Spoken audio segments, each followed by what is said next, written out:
The Sleeping Beauty. Once upon a time there was a king and queen who for a very long time had no children. And when at length a little daughter was born to them, they were so pleased that they gave a christening feast to which they invited a number of fairies.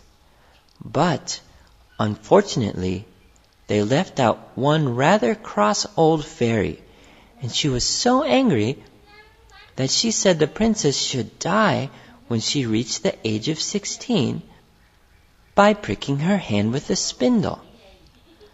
All the other fairies present, except one, had already given the princess their beautiful gifts, and this last one said she could not prevent part of the wicked wish coming true.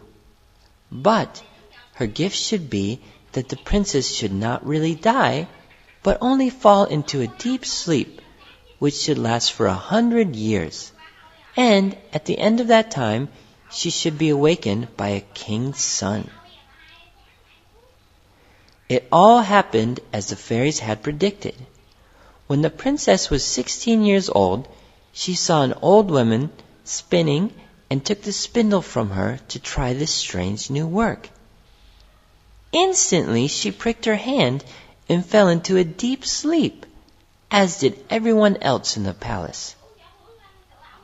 There she lay in a bower of roses, year after year, and the hedge round the palace garden grew so tall and thick that at last you could not have told that there was a castle at all.